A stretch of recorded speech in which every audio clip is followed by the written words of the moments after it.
A hollow shaft with an outside diameter of 14 centimeters and wall thickness of 0.8 centimeter transmits 200 kilowatts at 400 revolutions per minute. What must be the angular deflection of the shaft if the length is 5 meters? Take G, the modulus of rigidity, as 12 million psi. Anong hinahanap dito? Angular deflection. So, di ba kanina meron tayong dalawang formula for the twist angle. So, dito, meron tayong binigay na power, speed, at mga diameter. And of course, thickness. So, paano ang magiging formula ng ating angular deflection?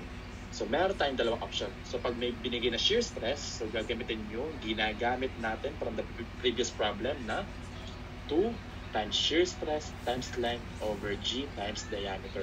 Pag wala naman, gagamitin ang ating general formula, PL over JG. So, yan ang formula ng angular deflection. So, identify natin kung kompleto ang given. First, torque. So, paano hinahanap ang torque? Kung walang given, meron tayong binigay na power and speed. So, pag meron tayong given na power in kilowatts, we can use power is equal to NT divided by 9.549 times 10 raised to 6. So, given ang power at given ang speed, mahahanap natin ang torque. So, okay na ang torque. And then, may given na length. Then, paano naman ang J? The polar moment of inertia. So, ang J, kapag hollow shaft ay may formula na pi over 32 dO to the fourth minus di to the fourth. Of course, d sub O is the outside and d sub I is the inside diameter. So, may binigay na outside diameter. So, okay na to. Kaso, walang binigay na inside. Ang binigay sa atin ay thickness. Inside diameter equal to outside diameter minus twice ng thickness.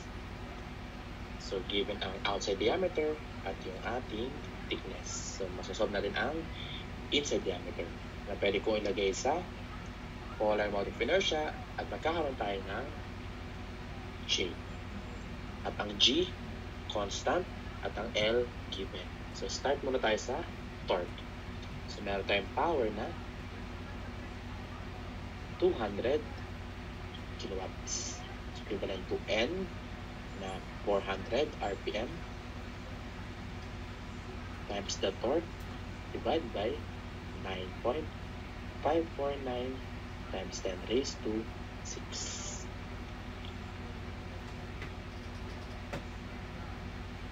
What is the value of the torque?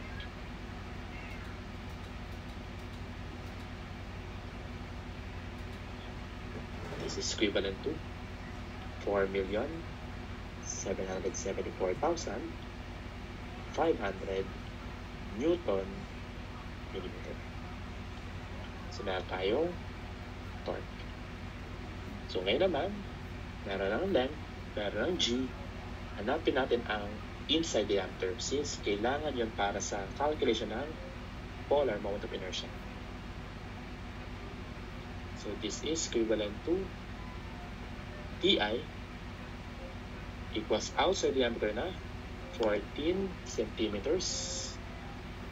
Ang gawin natin, multiply ko ng 10. Bakit? Para maging millimeters.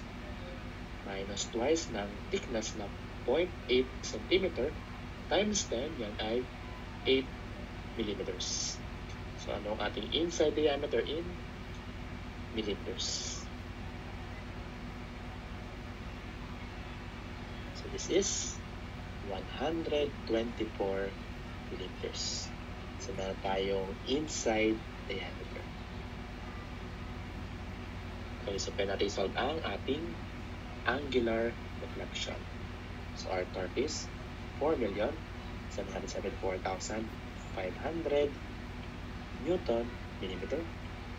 Our length is 5 meters. Kailangan gawing millimeters. So, times 1,000, that would be 5,000 millimeters.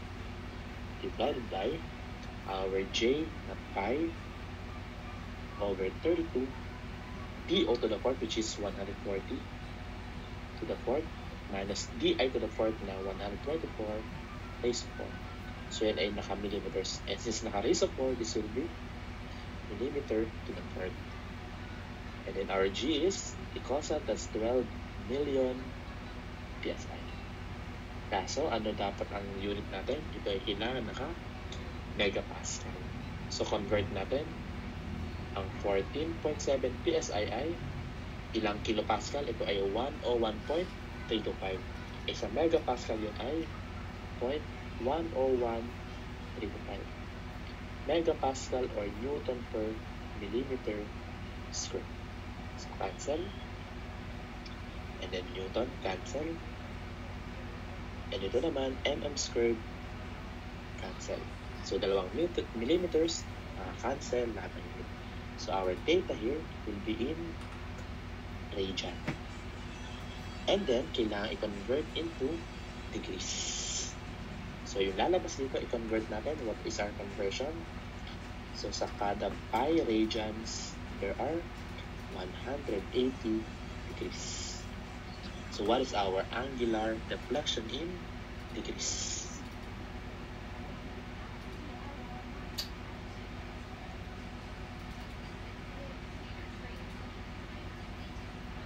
This is equivalent to 1.14 degrees.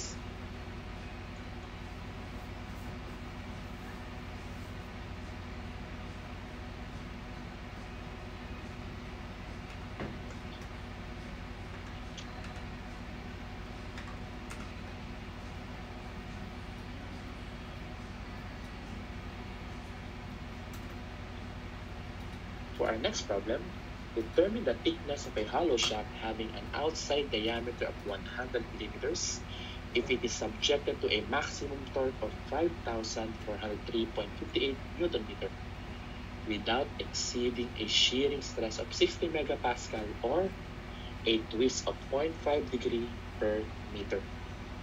Length of shaft with G is equivalent to 83,000 megapascal. Ang hinahanap? Thickness. So, kapag ang thickness sa hollow shaft, makukuha yon pag meron tayong outside and inside diameter. So, ang given dito, outside diameter. So, paano natin makukuha ang thickness? It's equivalent to outside minus inside divided by 2. So, meron tayong given na outside diameter of 100 millimeters. So, para makuha ang thickness, kailangan ko muna isolve ang inside diameter. So, paano? So, meron tayong binigay na torque. So, alam natin kapag subject sa torque, pwede tayo magkaroon ng shear stress, pwede tayo magkaroon ng twist. So, may binigay na shearing stress of 60 megapascal. So, pwede natin kunin doon. So, ano nga ating shear stress? It is equivalent to 16T times outside diameter over pi DO to the fourth minus DI to the fourth. The shear stress for hollow shaft. So, using that formula, we have shear stress of 60 megapascal or Newton per millimeter squared. It's equivalent to 16 times the torque of 5,403.58 Newton meter. Ay kailangan yan ay Newton millimeter. So, multiply natin ng 1,000 or times 10 raised to 3 Newton mm times the outside diameter of 100 mm divided by 5 times DO na 100 raised to 4 minus DI raised to 4. Yan ay millimeter to the fourth. So, cancel ang ating 2 millimeter and cancel din ito. So, Newton and Newton sa left and right side, cancel. So, balance ang unit natin. So, what is our inside diameter? In millimeters.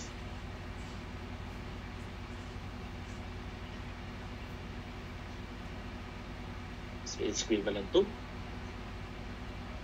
85.76 millimeter.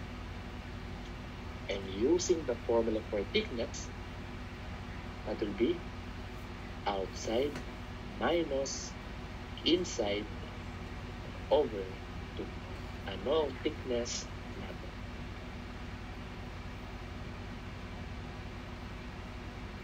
It is equivalent to 7.11 millimeters. So that's our thickness. Pero mapapansin, meron tayong torque. At alam natin kapag may torque, hindi lang nangyayari shear stress, meron din tayong twist. Kaya meron tayong sinabi na or twist of 0.5 degree per meter. So kunin din natin ang makukuha thickness considering the angular deflection. We have a formula of TL over JG. So we have a data of 0.5 degree. Kaso kailangan natin naka-radian. So there are pi radian per 180 degrees equal to torque of, so given pa rin, that's 5403.58. So multiply ulit natin ng 1,000 para maging Newton millimeter. Our length is, ang sabi sa problem, ang twist daw natin ay 0.5 degree per meter. So per meter is been per 1 meter. Ang 1 meter ay 1,000 millimeter. Divide by J. So ano ang J kapag hollow? That is pi over 32. That is DO to the fourth minus DI to the third. Multiplied by our G na 83,000 megapascal or Newton per millimeter square. So ulit ang ating walang order of inertia, meron yung millimeter to the fourth na unit. Okay, cancel ang Newton.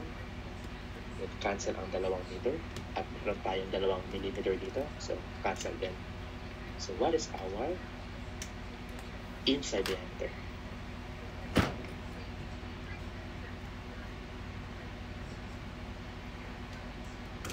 So the inside diameter, considering the twist angle, it is equivalent to 70 millimeters. At dito, may mga hole tayong thickness. Outside minus inside over 2. So ano ang ating thickness in millimeters? So this is 15 millimeters. So ang tanong dito, meron tayong dalawang nakuhang thickness. So a thickness of 7.11 millimeters nung ginamit natin shear stress, and a thickness of 15 mm nung ginamit natin ang twist angle. So ang tanong dito, alin ang i-consider natin? Yung bang 7.11 o yung mas malaki na 15 mm? So dito, gagamit tayo ng decision making. So meron tayong dalawang scenario at meron tayong nakuha ng dalawang answer. So kukunin natin ang dimension na kung saan mawi-withstand niya lahat ng condition. Sabihin, mawi-withstand niya ang stress and twist na hindi nasisira yung ating hollow shaft. And of course, para mahanap yon, kailangan natin piliin yung mas matibay na dimension. At ang natin ang mas matibay ay yung mas malaki o yung mas makapal na material. So in this case, kapag meron tayong pipilian ng mga thickness, pipiliin mo lagi yung mas makapal. Kasi mawi-withstand niya yung parehong shear and parehong twist natin. So pipilian natin ay 15 millimeters. Okay, another reason. Bakit? So, imagine natin, pinili natin ang 7.11.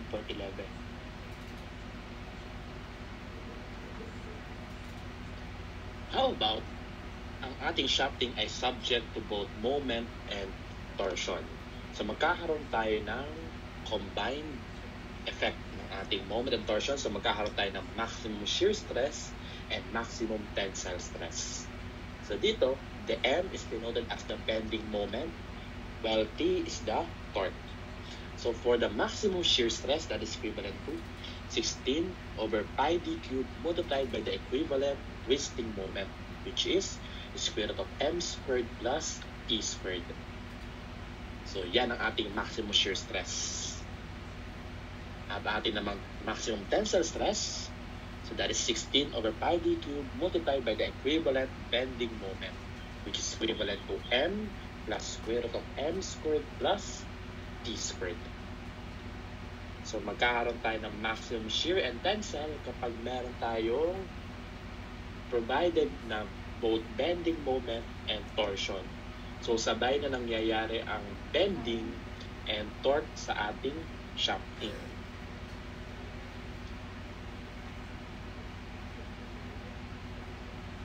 So, let's try those formula for this particular example.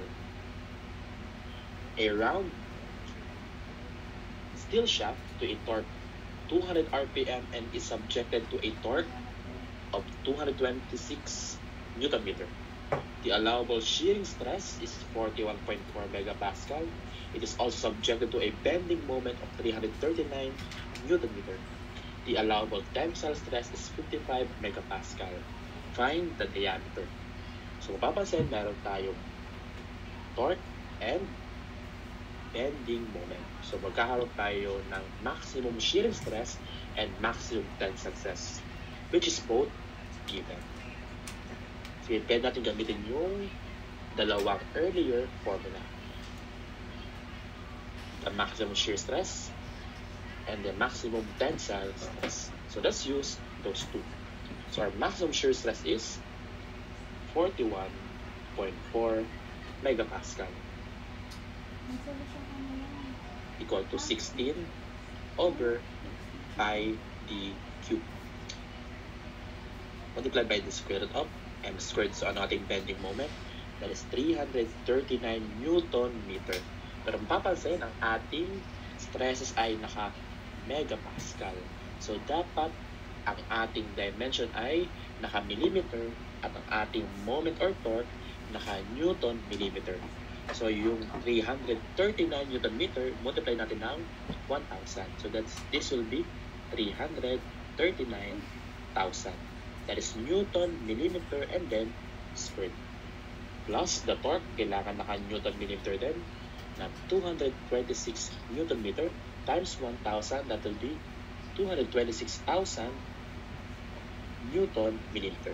So, meron tayo isang unknown, the diameter. Naka-ship solve. What is our diameter? So, ano ang masosolve na diameter kapag ginamit ang maximum shearing stress? It is equal to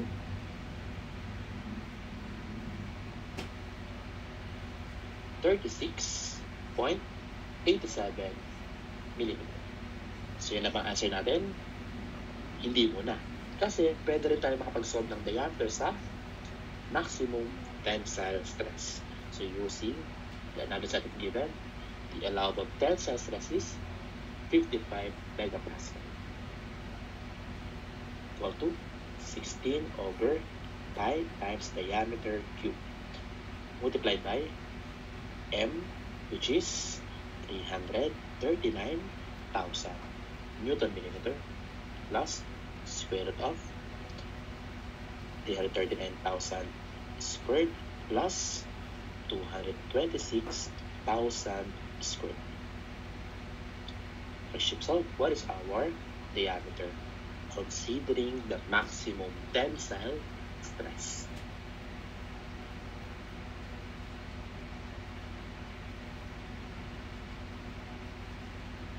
It is equivalent to 41.04 millimeters. So once again, nagkaroon na naman tayo ng dalawang answer. So isa nakuha sa shear stress at isa sa tensile stress. So tanong dito, alin ang magiging answer natin? So ano magiging basis ng ating decision making? Of course, kung alin ang mas matibay na dimension. So, alin ba ang makaka-withstand ng both shearing and tensile stress? Of course, yung mas matibay, yung mas malaking shafting. So, use the larger diameter, which is 41.04 millimeters. So, ano ulit ang reason dyan? For example, Pag pinili ko ang 36.87, alam natin na kakayanin niya ang shear stress. Pero pag ginamit natin sa tensile stress, mag-fail yan. Kasi ang nakuha natin sa tensile stress ay 41.04. Mas malaki ang kailangan. Samantalang kapag ang pinili ko ay ang 41.04, kakayanin niya pareho ang tensile and shear stress. So lagi mo pipili ng mas matibay, which is always the larger dimension.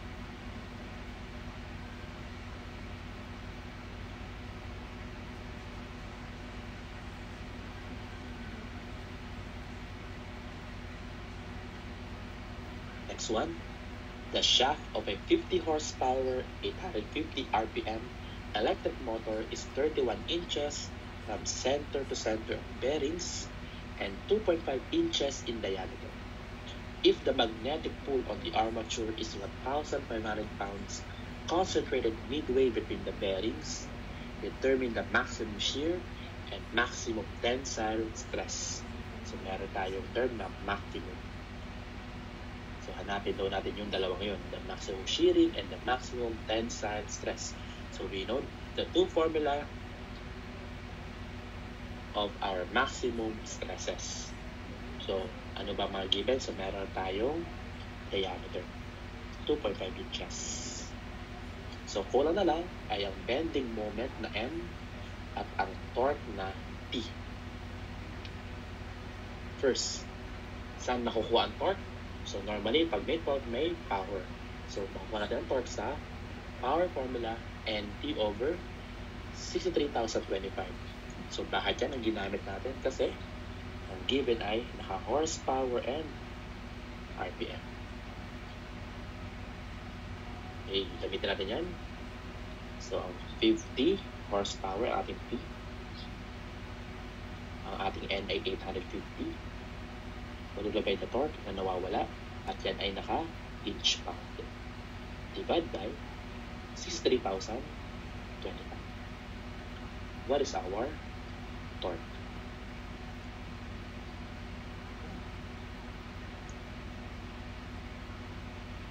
It is equivalent to 3,707.35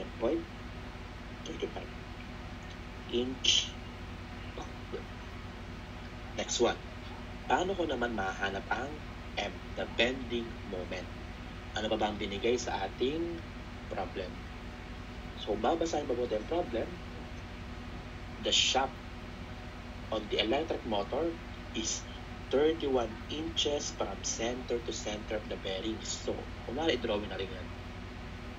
So, that is our shafting. At yung end natin na dalawa, on the left and on the right side, are the bearings. And center to center distance daw ay 31 inches. Besides problem, if the magnetic pull on the armature is 1,500 pounds concentrated midway. So, nasa gitna daw ating 1,500 pounds.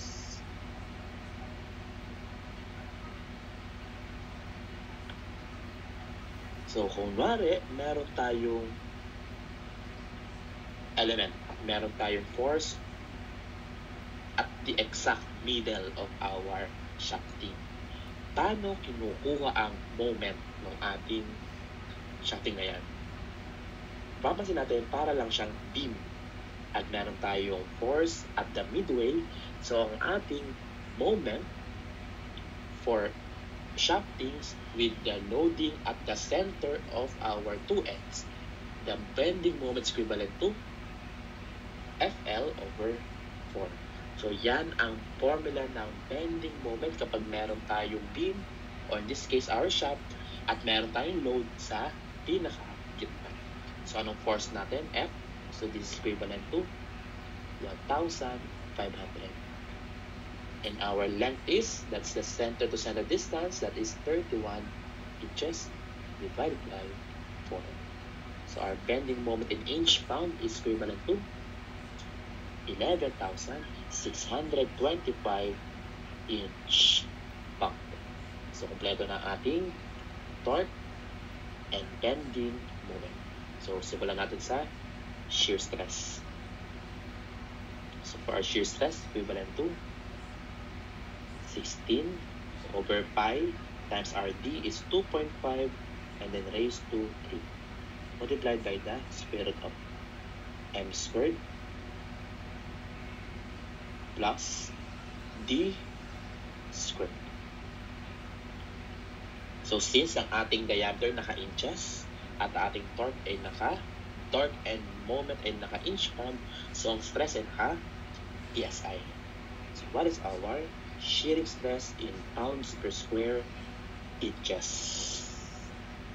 So that is 3,977.18 PSI. While for our tensile stress, that is equivalent to 16 over 5 times 2.5 cube multiplied by m, which is 11,625 plus square root of 11,625 squared plus 3,707.35 squared, and that is equivalent to how many PSI? It is 7,766.34 PSI.